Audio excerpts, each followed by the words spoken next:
Hi అండి, పెసరట్లను ఇంట్లోనే ఈజీగా ఎలా చేసుకోవాలో నేను మీకు చూపించేస్తాను. నాతో పాటు వచ్చేసేయండి.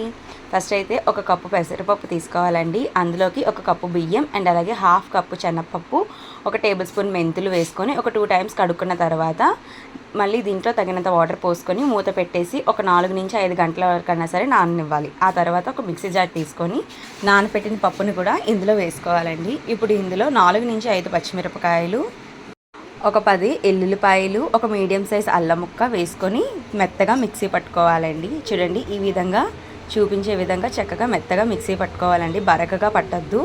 సో ఇప్పుడు దీని అంతటినీ కూడా ఒక గిన్నెలోకి తీసుకోవాలండి.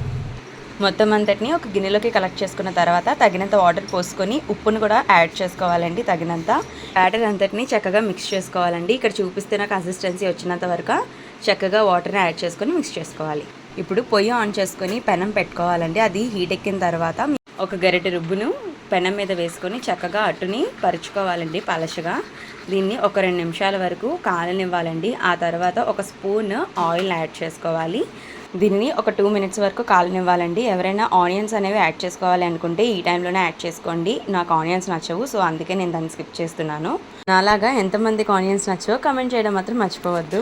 సో ఇప్పుడు దీన్ని అవతల వైపు కూడా తిరిగేసిన తర్వాత ఇంకొక 2 మినిట్స్ కాలనిచ్చి దీన్ని తీసేసి ఒక ప్లేట్లోకి పెట్టేసుకోవడమే. ఇదే విధంగా ప్రతి అట్టుని కూడా వేసుకోవాలి. నేను కొత్తగా ఛానల్ స్టార్ట్ చేశానండి, సో తప్పకుండా ఒకసారి నా ఛానల్ని విజిట్ చేయండి అండ్ అలాగే లాంగ్ వీడియోస్ చూడండి. పర్వాలేదు, ఈ అమ్మాయి చేయగలుగుతుంది, ఎఫెక్ట్స్ పెడుతుంది అనుకుంటే కనుక తప్పకుండా నాకు మీ అందరి సపోర్ట్ కావాలి. సో తప్పకుండా సబ్స్క్రైబ్ చేసి లైక్ చేసుకోండి. మన ఛానల్ని చాలామంది చూస్తున్నారు కానీ జస్ట్ చూసి వెళ్ళిపోతున్నారండి. దయచేసి సబ్స్క్రైబ్ చేయండి, లైక్ చేయండి. మీరు కూడా మీ ఇంట్లో ట్రై చేసి మీకు ఎలా కుదిరిందో నాకు కమెంట్ ద్వారా కమెంట్ చేసేసేయండి.